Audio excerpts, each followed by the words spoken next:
supersticiones antiguas, creencias que sobrevivieron al tiempo, no son simples costumbres. Son advertencias que nadie se atrevió a borrar. Supersticiones que nacieron del miedo y aprendieron a quedarse. Antes de la ciencia, antes de las explicaciones, el ser humano necesitó sentido. Cuando algo salía mal, debía haber una razón. Así nacieron las supersticiones, no como juego, sino como mecanismos de protección. Cada una guarda una historia. Romper un espejo, 7 años de mala suerte. En la antigüedad, los espejos no reflejaban solo el rostro, reflejaban el alma. Los romanos creían que el espíritu se renovaba cada 7 años. Romper un espejo era dañar el reflejo del alma, condenándola a un ciclo incompleto. No era castigo, era advertencia.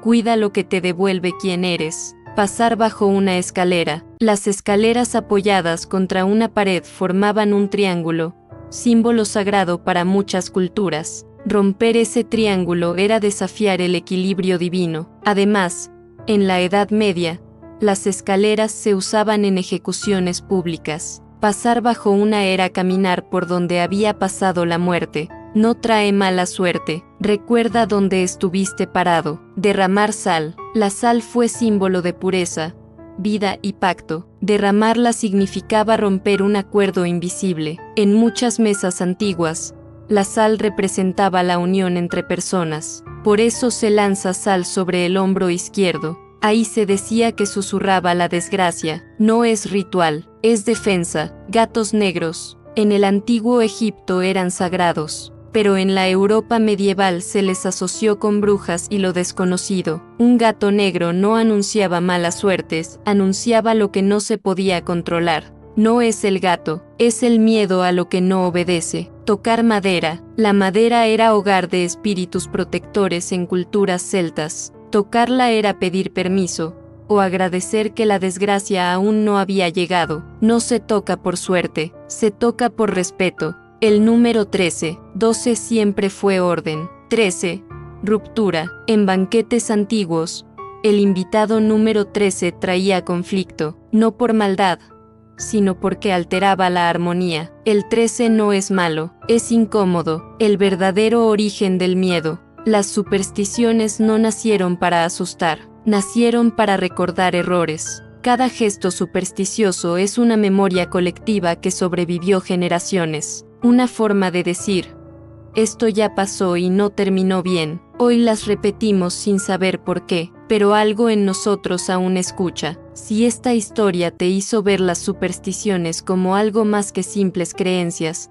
apoya Susurros del Pasado con un like, comparte este relato y suscríbete. Aquí el miedo no se ridiculiza, se entiende. Cuéntame en los comentarios, ¿qué superstición sigues sin saber por qué? El número 13, el número que rompe el equilibrio, no fue un número maldito al nacer.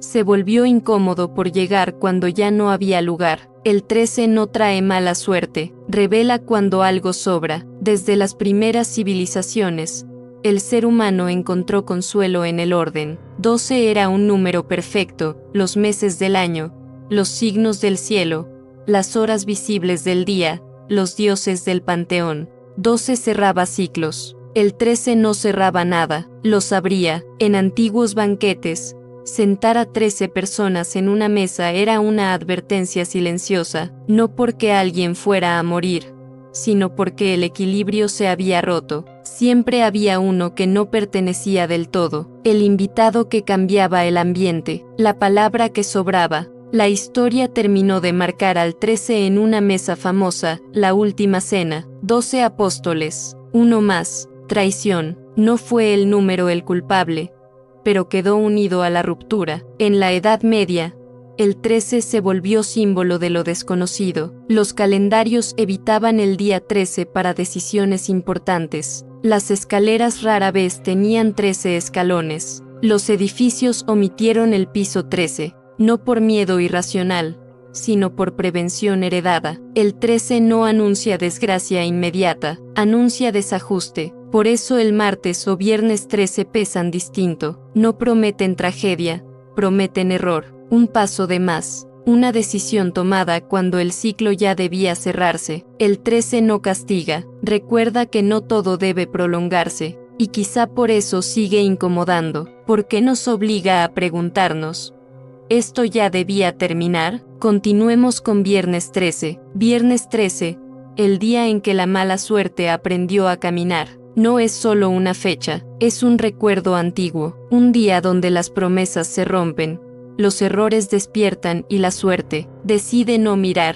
Mucho antes de que el Viernes 13 fuera evitado en calendarios y supersticiones, ya era una fecha marcada por la desconfianza. El miedo no nació de un solo evento, sino de una acumulación de traiciones, creencias y tragedias. En la tradición cristiana, el viernes fue el día de la crucifixión. El número 13, desde tiempos antiguos, representó el exceso, lo que rompe el equilibrio. 12 apóstoles eran armonía, 13 fue la ruptura, el invitado que sobra, el error que entra sin permiso. Pero la historia selló el miedo el viernes 13 de octubre de 1307. Ese día, la Orden de los Caballeros Templarios fue traicionada. Acusados de herejía, miles fueron arrestados, torturados y ejecutados. La traición ocurrió al amanecer, sin advertencia, sin escape. Desde entonces, el viernes 13 quedó marcado como el día en que lo impensable puede ocurrir. Con el tiempo,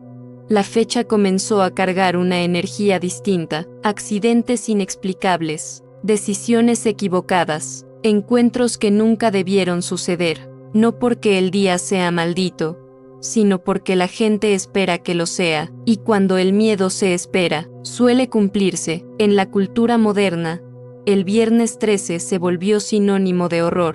La máscara, el lago, el silencio previo al error fatal. La historia se transformó en leyenda, y la leyenda en cine, pero el verdadero terror del viernes 13 no está en un asesino ni en una película. Está en la idea de que hay días donde el mundo no perdona distracciones, un día donde el azar observa y decide. A continuación, martes 13. Martes 13, el día en que la desgracia aprendió a pronunciarse. No es el número, no es el día, es la historia que se repite cuando ambos se encuentran, y el destino decide no corregirse. Mientras en otras culturas se teme al viernes 13, en el mundo hispano la advertencia siempre fue clara. En martes, ni te cases, ni te embarques, ni de tu casa te apartes. El miedo al martes 13 nace de una mezcla más antigua y profunda que la superstición moderna. El martes está ligado a Marte,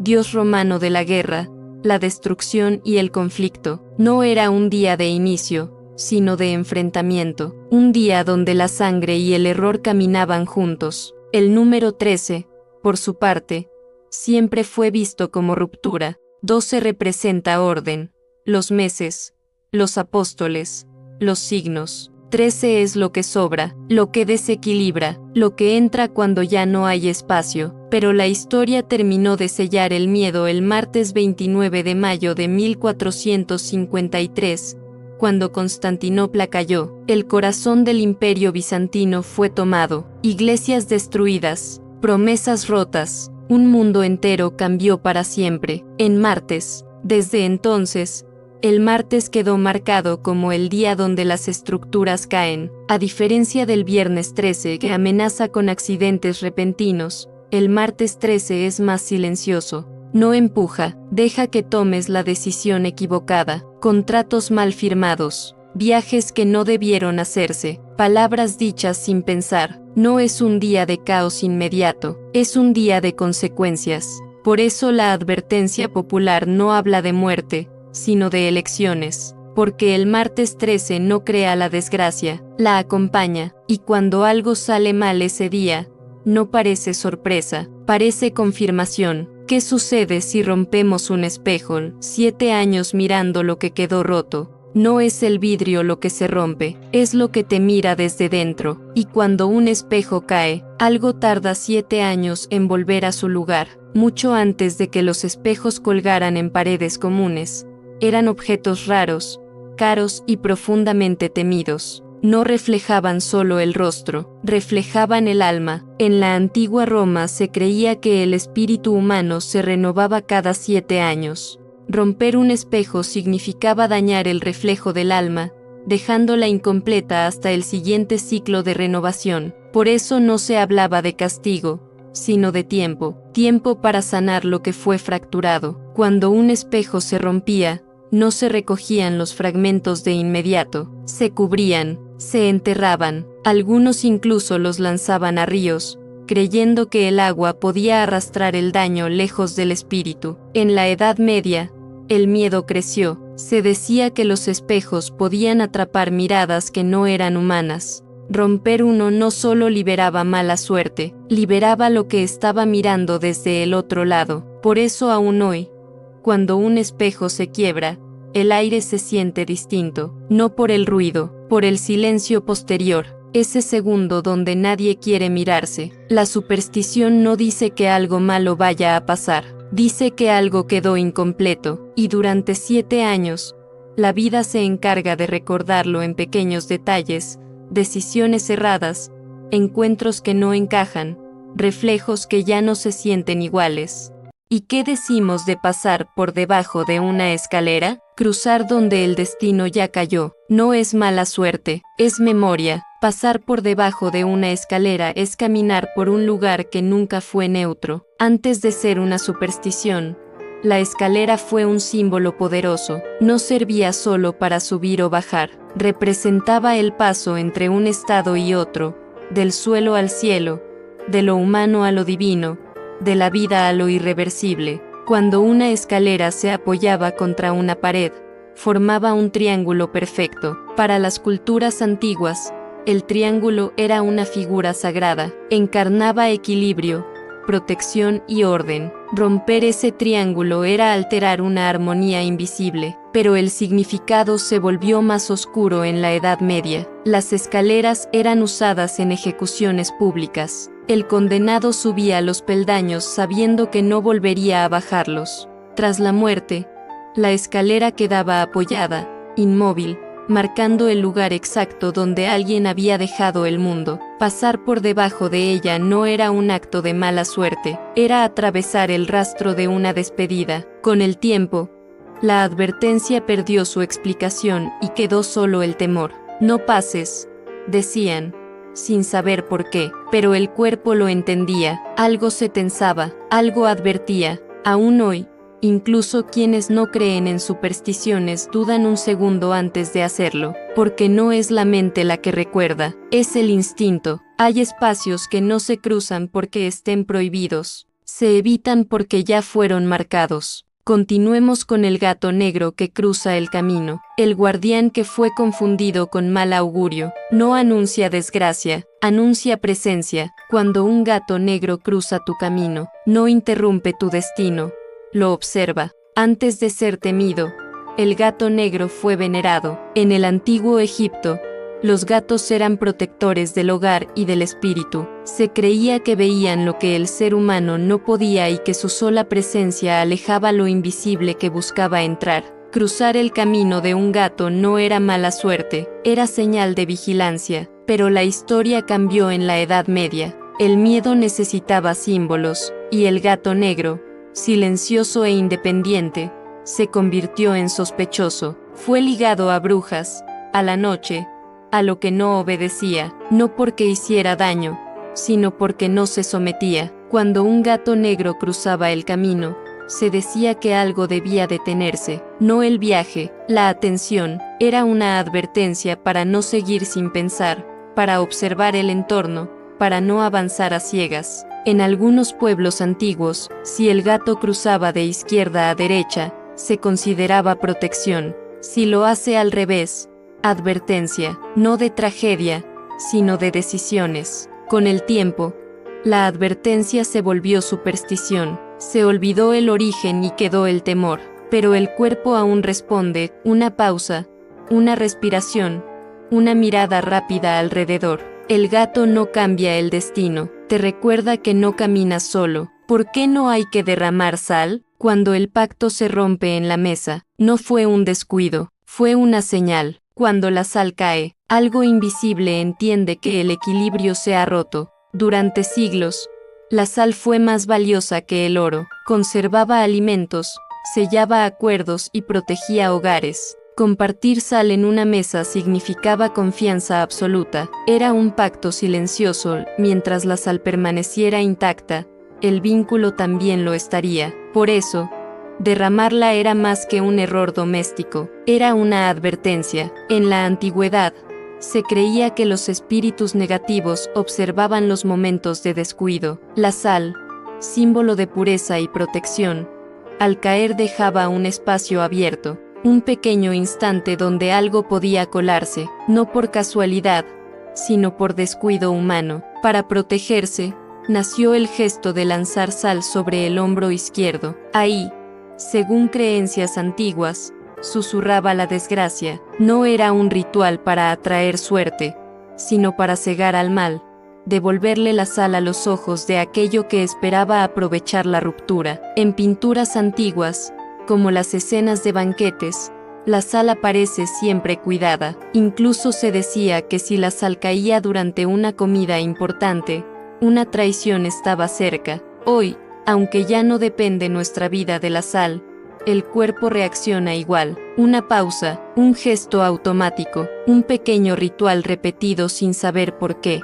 Porque no tememos a la sal derramada, tememos al silencio que queda después. ¿Y qué decir de abrir un paraguas dentro de casa? Llamar a la tormenta donde no debe entrar. No es mala suerte, es una invitación equivocada. Abrir un paraguas dentro de casa es prepararse para una lluvia que no viene del cielo. Mucho antes de ser un objeto cotidiano, el paraguas era un símbolo de protección sagrada. En civilizaciones antiguas, su forma representaba el cielo artificial, una barrera entre el ser humano y las fuerzas externas. Abrirlo era invocar resguardo ante algo que venía de afuera. Por eso, hacerlo dentro de casa era un error grave. El hogar siempre fue visto como un espacio cerrado y protegido, un refugio espiritual. Abrir un paraguas en su interior significaba confundir los límites, llamar a una protección que no era necesaria, como si se esperara una tormenta invisible.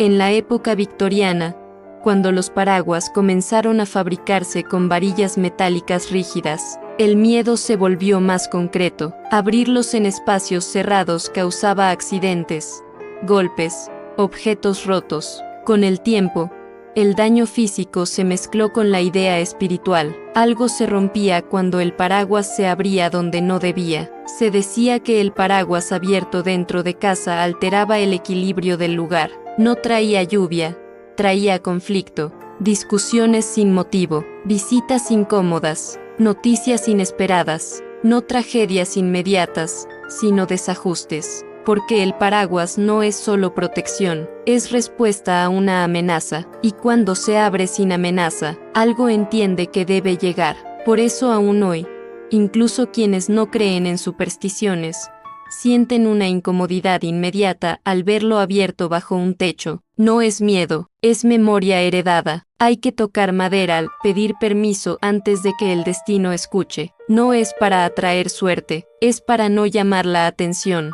Cuando tocas madera, le pides al mundo que no escuche lo que acabas de decir. Mucho antes de ser un gesto automático, tocar madera fue una súplica silenciosa. En culturas antiguas, los árboles no eran objetos, eran hogares. Se creía que en la madera vivían espíritus protectores, guardianes del equilibrio entre lo visible e invisible. Hablar de buena fortuna en voz alta era arriesgado. Nombrarla podía despertar envidia, atraer fuerzas que escuchaban demasiado. Por eso, al decir algo esperanzador, se tocaba madera, no para pedir más, sino para proteger lo dicho. Entre los pueblos celtas, tocar el tronco de un árbol era una forma de pedir permiso y agradecer al mismo tiempo. La madera absorbía las palabras y las mantenía a salvo. No era superstición, era cortesía espiritual. Con el paso del tiempo, los árboles se convirtieron en muebles, puertas, mesas. Pero el gesto sobrevivió. Tocar madera siguió siendo una pausa breve, un acuerdo silencioso con aquello que no vemos. En la Edad Media, el gesto tomó otro matiz. Se creía que al tocar madera se invocaba la cruz, hecha del mismo material, protección doble, ancestral y religiosa, dos creencias distintas sosteniendo el mismo acto. Por eso aún hoy, incluso quienes no creen, tocan madera sin pensar, no para cambiar el destino, sino para no provocarlo. Hay palabras que no deben quedar flotando, y la madera sabe guardarlas. Por último, continuamos con el mal de ojo, cuando la mirada pesa más que la palabra. No fue un hechizo, no fue un deseo consciente, fue una mirada que se quedó demasiado tiempo, y algo en ti empezó a cansarse. El mal de ojo es una de las supersticiones más antiguas del mundo, y también una de las más universales. Aparece en culturas mediterráneas,